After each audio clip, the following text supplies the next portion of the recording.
production of the Mississippi State University Extension Service.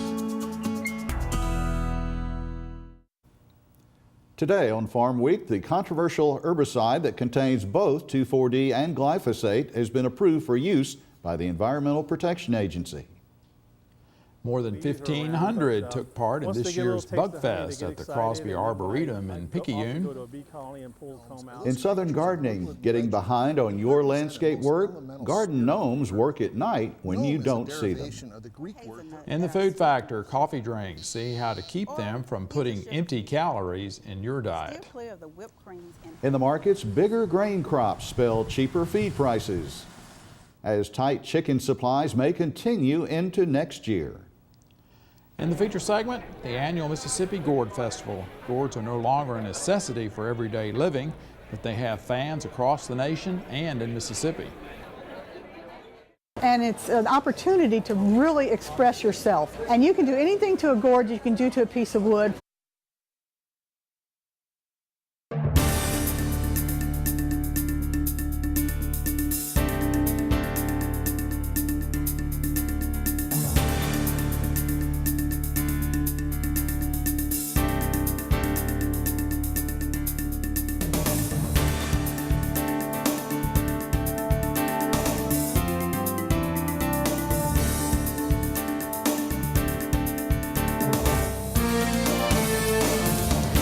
Good day, everyone. I'm Leighton Spann. And I'm Artis Ford. Welcome to Farm Week. A controversial herbicide designed for use with genetically engineered plants has been approved by the Environmental Protection Agency. Artis, the Environmental Protection Agency has registered the herbicide Enlist Duo, manufactured by Dow AgroSciences. The herbicide will be available for use immediately in 6 Midwest states. Registration in Mississippi and 9 other states could come at the end of a 30-day comment period. Enlist Duo active ingredients are the herbicides 2,4-D and glyphosate. It's designed for use with crops that have been genetically engineered to resist the effects of the herbicide. It's okayed for use in the Midwest and upper Midwest states of Illinois, Indiana, Iowa, Ohio, South Dakota, and Wisconsin. 10 other states are also being studied for approval, including 5 Mid-South states. The agency is accepting comments until November 14th on whether to register Enlist Duo in Arkansas, Kansas, Louisiana, Minnesota, Missouri, Mississippi, Nebraska, North Dakota, Oklahoma, and Tennessee. This is the 3rd time the EPA has studied the safety of 2,4-D. Opponents, however, have fought the registration, charging the EPA with not meeting the requirements of other federal laws. They question the effects of 2,4-D on wildlife and humans.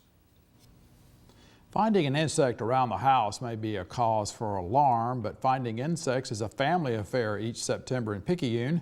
The 2014 Bugfest was at the Crosby Arboretum, and it attracted more than 1,500 children and parents. Farmweek's Zach Ashmore reports that number included 600 students and teachers. In Picayune, Mississippi, there's a yearly event held at Mississippi State University's Crosby Arboretum that focuses on learning about insects and the impact they have on the environment.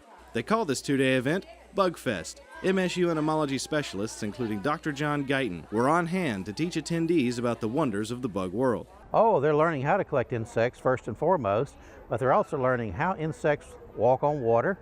They're learning what kind of insects are found in the water, the aquatic insects. They're learning whether they're indicators of good or bad water quality. We have a station where they're learning what is found in an old rotting log. We also have a lot of carnivorous plants in Mississippi, and they're absolutely delighted to learn how those work because they're helping us collect insects.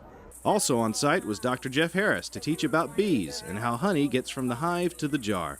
Let them taste some honey right out of the hive, and then talk a little bit about bee biology and the importance of bees. The kids have really been great. They, of course, they're always a little squeamish when flying bees are around, but once they get a little taste of honey, they get excited. And then when I often go to a bee colony and pull the comb out and bring up some young bees to them, and they're really close to bees that can hurt them for the first time, and some of them are really timid and scared.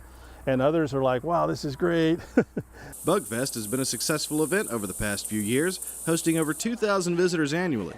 The ultimate goal is to show attendees that bugs are everywhere and play an important part in nature. From the Crosby Arboretum in Picayune, Mississippi, I'm Zach Ashmore reporting. Bugfest is held every year in September. You can find out about the Crosby Arboretum by visiting their website at crosbyarboretum.msstate.edu.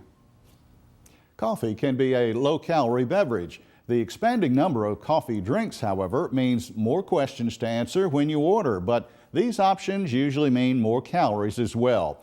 In this week's episode of The Food Factor, Natasha Haynes of the Mississippi State University Extension Service tells us how to enjoy our coffee without adding empty calories.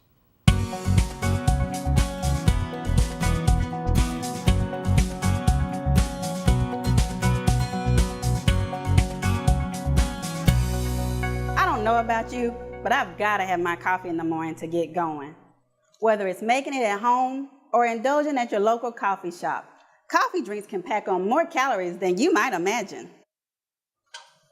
If you want to enjoy a warm beverage without the guilt, try some of these tips. Watch your portion sizes. Bigger servings contain more calories. Use fat-free or low-fat milk instead of whole milk. Skip the flavored syrups such as vanilla or hazelnut that are sweetened with sugar. Or use a sugar-free syrup. Steer clear of the whipped creams and added garnishes such as chocolate or caramel syrup. Get back to the basics. Drink a plain cup of coffee with fat-free milk and artificial sweetener, or drink it black. Most grocery stores and coffee shops offer a nice selection of tea, including my favorite, green tea. Hot tea offers a nice flavor and warm comfort on a cold day, but with fewer calories. Thank you. It can be easy to forget the hidden fats and sugar in coffee drinks. But with a few careful decisions, you can have a tasty treat without adding on the extra calories. It's time to make healthy food a factor in your life. So Tuesday. You can get some ideas for coffee drinks to make in your home by visiting the Food Factor Pinterest page. Well, you can have a lot of fun with eccentric garden art. In this week's Southern Gardening segment, Extension horticulturist Dr. Carrie Bachman shows us how garden gnomes secretly care for our landscapes.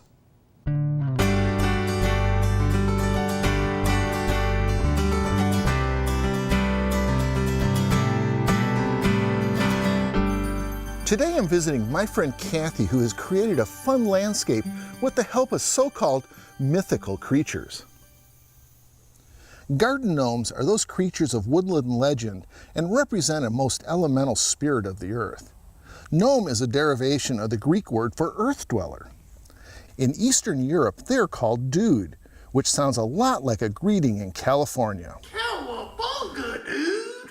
With their help, Kathy has created some very interesting combination plantings. Just look at this plant combination using this treebeard-esque planter. The thin round spikes of Blue Arrow's juncus prove to be an effective thriller plant, and the variegated spider plant is a good filler. Angelina sedum just seems to spill out over the container edge. And for a little fun, Kathy has added silk lavender flower spikes. I just love the layering effects of the garden art in this shady setting. Kathy has used the old French wine boxes to create the planting pockets for the creeping fig and impatiens.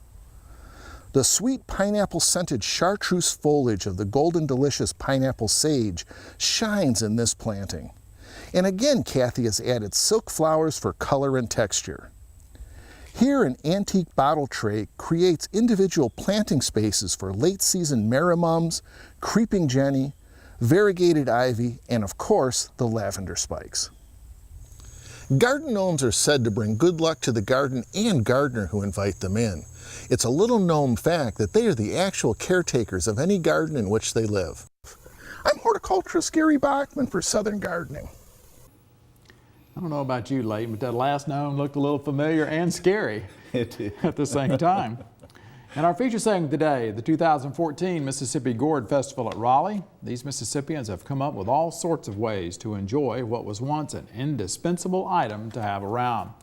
Time now for the markets with Leighton. And Leighton, the old saying, big crops get bigger, well, it's accurate this year, isn't it?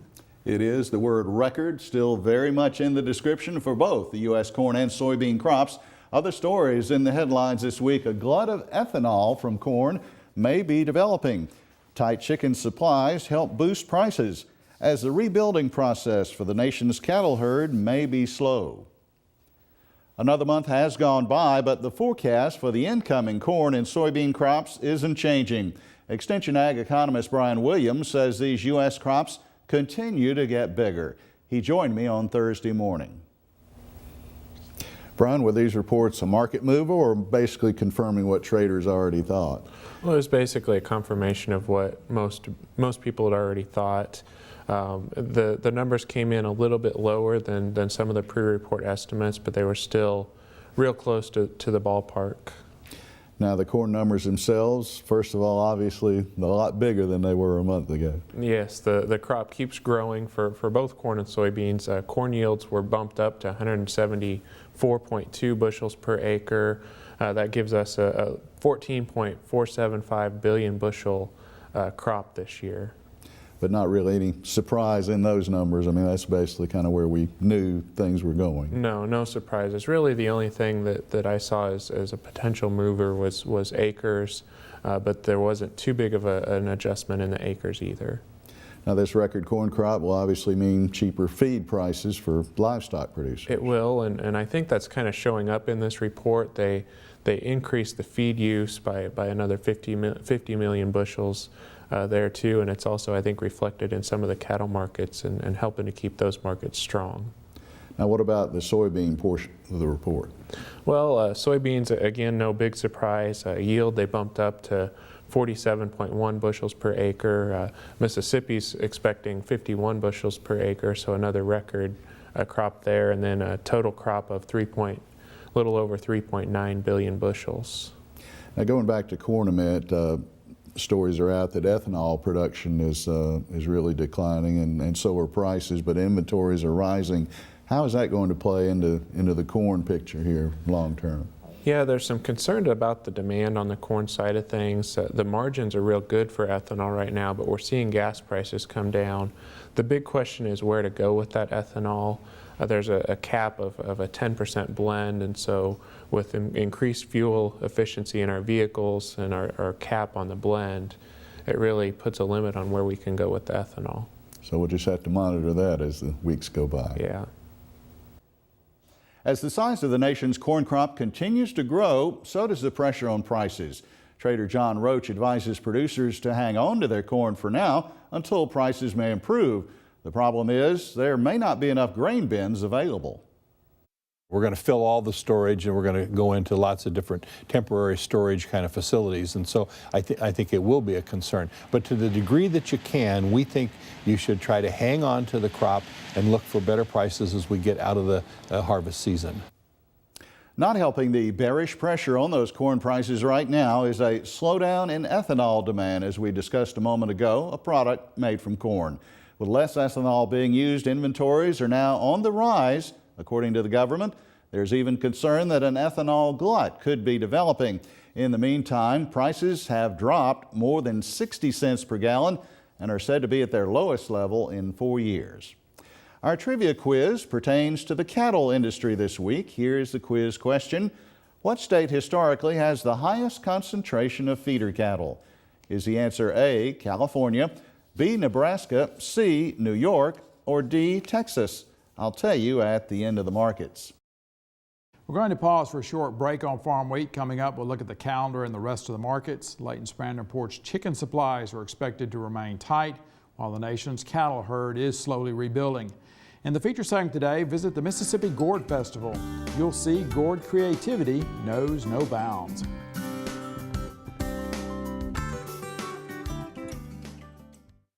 Each year, many Mississippians are seriously injured or killed when farm tractors overturn. One cause of these accidents is improper hitching. If a tractor is hitched at any point above the drawbar, it can flip over backwards. Never hitch a tractor using the bar between the 3-point hitch upper and lower links or at the top link attachment point. The stationary drawbar is the only safe location for tractor hitching. A message from the Mississippi State University Extension Service. Before we get back to the markets, let's look at the Farm Week calendar.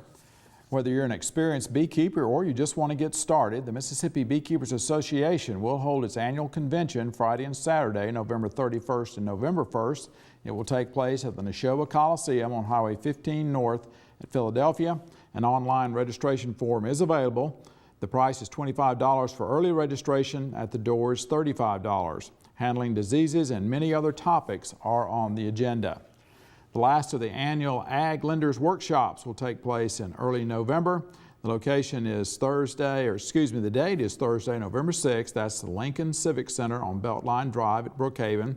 The hours will be 9 a.m. to 4 p.m. The cost is $30. Online registration is available. A lot will be covered: farm bill income changes, crop, livestock, and timber prices, and cash land rents. Go to our Farm Week website at farmweek.msucares.com for information on these and other events. Now check out this week's Farm Week Snapshot.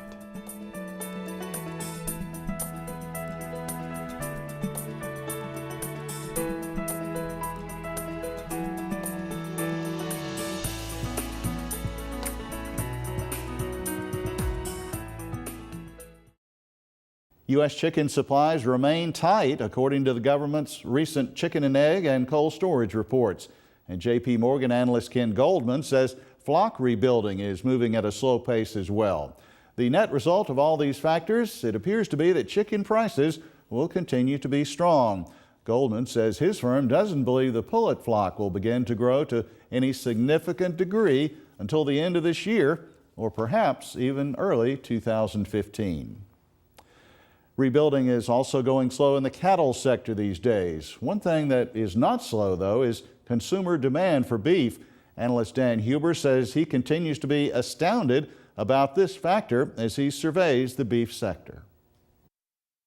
The demand, I mean, I think there's the shocker, is we have just not seen the demand slow down. So it's, now granted, we're past the barbecue season. That tends to slow things up a little bit. So, you know, that could take the edge off of the upside there right now. But it's, but on the same token, it's just, I think this cattle market has astounded us time and time again.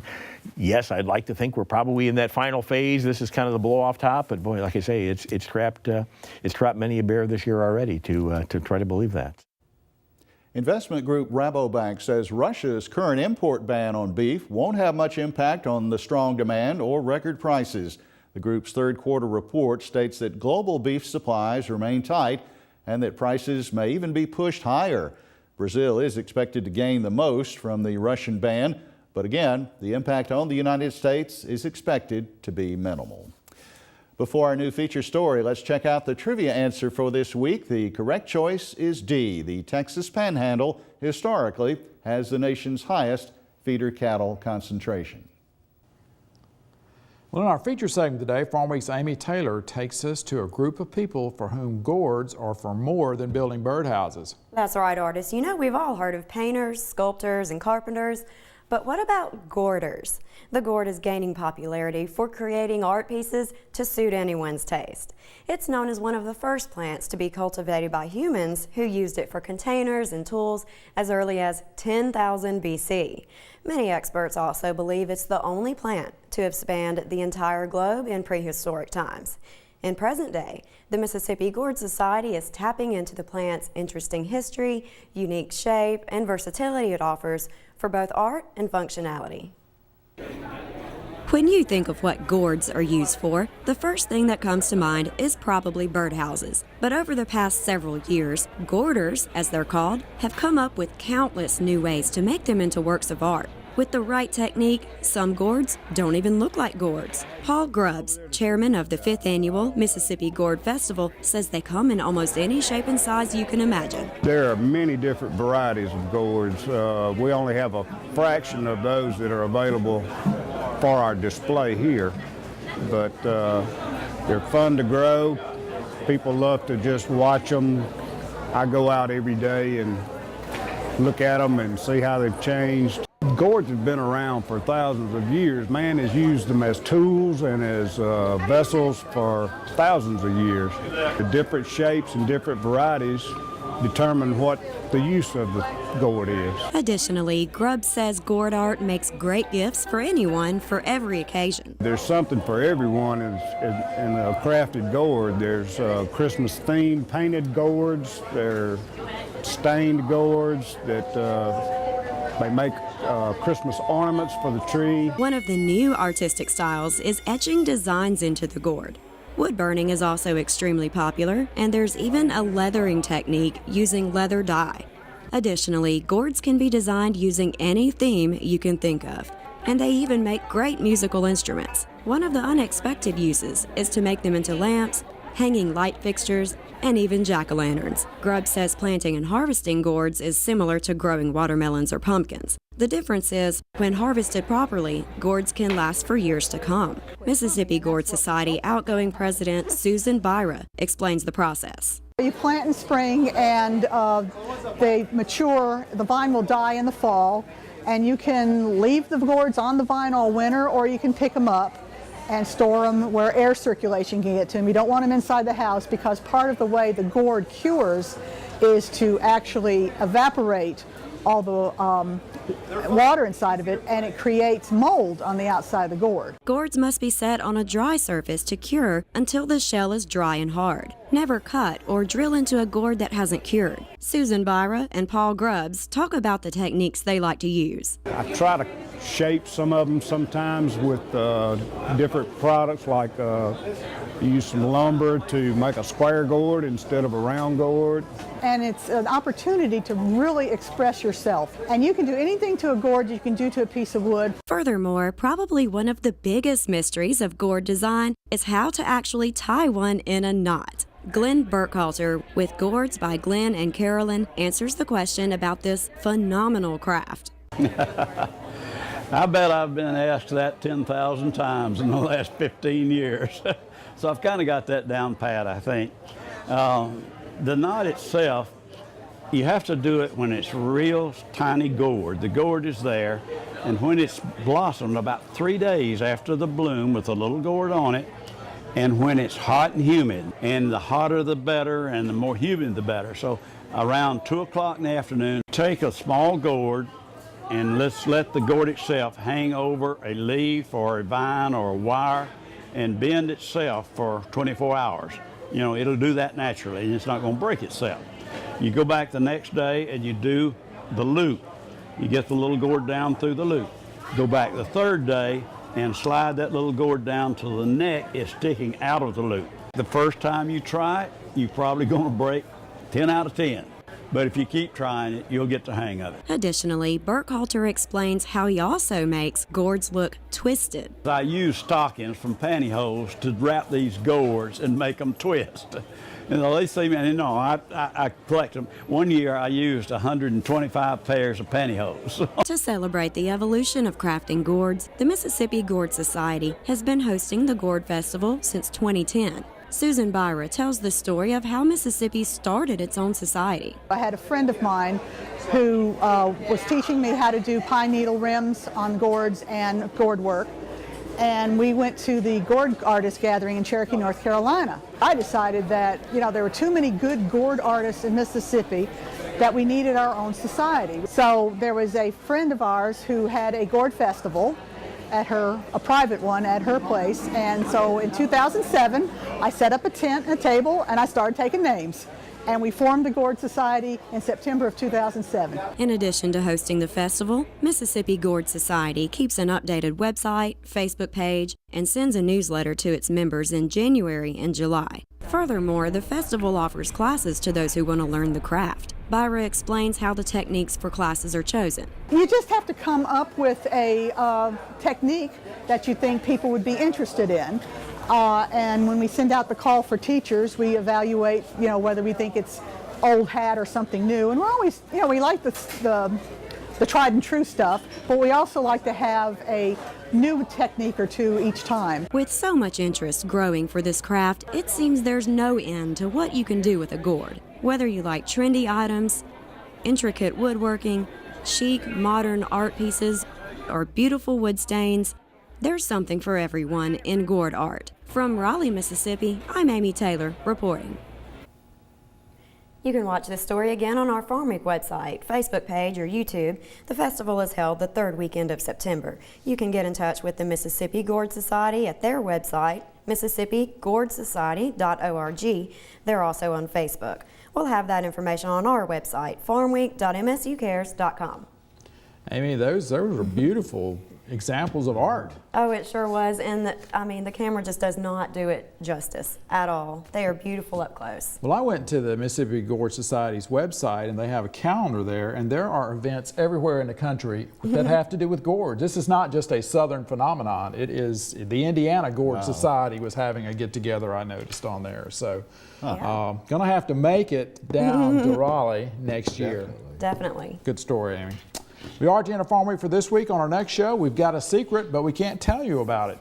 On our next show, we will have the new Mississippi Outstanding Tree Farmer of the Year. This video is from his farm, but we can't reveal his name until October 24th.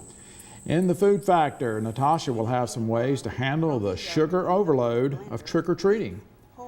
In Southern Gardening, there's more to pumpkins than jack-o'-lanterns. There are plenty of different shapes and sizes. For the rest of the Farm Week crew, I'm Artist Ford. And I'm Leighton Spann. Thanks for watching. We'll see you next week.